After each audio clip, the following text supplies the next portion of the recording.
ओम नमो कपालिक जय श्री महाकाल। ओम नमो धुनी माता जय श्री महाकाल। ओम कानिपनाथ जी के कपालिक संप्रदाय में पिछले भाग में आपने सुना योगिनी मधुमिता और योगी मच्छिंद्रनाथ जी का वाद संवाद। अब इसी चर्चा को हम आगे बढ़ाते हैं। पूरी वीडियो ध्यान से सुनना। आगे मच्छिंद्रनाथ जी मधुमिता साहब विवाह करते हैं या नहीं करते हैं, क्या होता है आगे जानिएगा पूरी बातें। और तो पहली बार वीडियो देख रहे हैं तो वो चैनल को सब्सक्राइब कर लें और आगे शेयर कर दे, लाइक कर दें, कमेंट में जय श्री महाकाल लेके आइए। चलते हैं वीडियो पर। ओम चैतन्य कपालिके कानिपनाथाय नमः। ओम चैतन्य कपालिके कानिपनाथाय नमः। एक दिन मधुमिता ने योगी मच्छिंद्रनाथ के समक्ष से मेरी सामाजिक दायित्व का बोध कराते हुए कहा। योगी से उत्तर पाने की आकांक्षा के लिए तीव्र दृष्टि से उनकी ओर निहारने योगी मच्छिंद्रनाथ जी मधुमिता से कहने लगे, एक योगी के लिए इस तरह के विषय आप प्रासंगिक होते हैं। योगिक क्रियाएं और योग साधना भी प्रसन्नातीत होती है। मधुमिता कहने लगी, आपने मुझे स्वीकार किया, अतः मेरे समर्पण को सामाजिक मर्यादा तो आपको देनी होगी। अब योगी मच्छिंद्रनाथ जी अस्थिर हो उठे। उनका रुद्राक्ष उनके कंठ से उतरता सा प्रतीत होने लगा।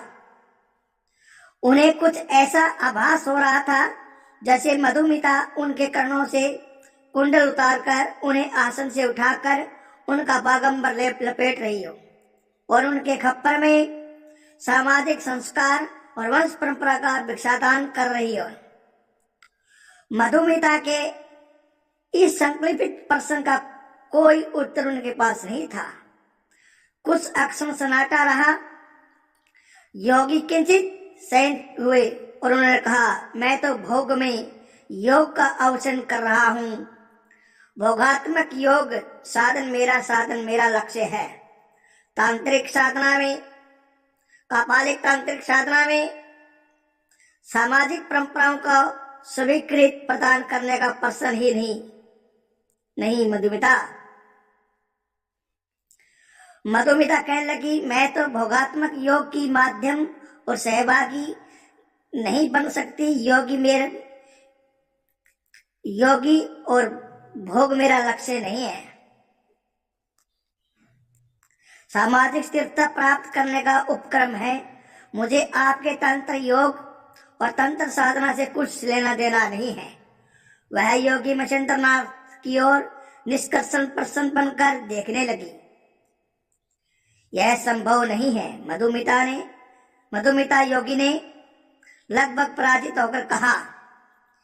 योगी का उत्तर सुनकर मधुमिता तत्काल उठ खड़ी हुई और बिना अभिवादन किए और बिना कुछ बोले क्रोध से तमतमाई हुई और वहां से चलने लगी।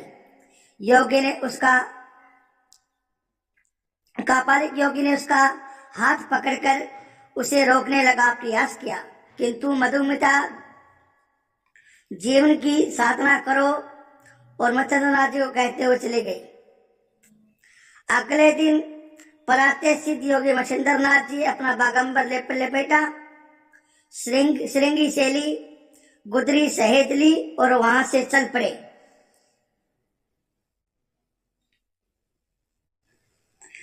आज के लिए इतना ही। बाकी जानकारी मैं आपको अगली वीडियो में दूंगा। अगली जानकारी में मच्छिंद्रनाथ जी का मधुमिता का वाद संवाद यहीं पर पूर्ण हो जाता है।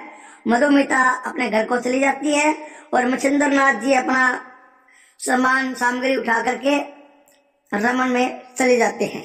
यहाँ उनका वाद संवाद पूर्ण हो जाता है। अगले भाग में जानेंगे हम वामपंथी वाम मार्ग पंचमकार के बारे में, वाम मार्ग की साधना के बारे में, तामसिक प्रकृति देवी देवताओं का पूजन सामग्री के बारे में, शमशान शिव साधना के बारे में, तांत्रिक कर्मों के बारे में। ये सब जानकारियां मैं आपको अगली वीडियो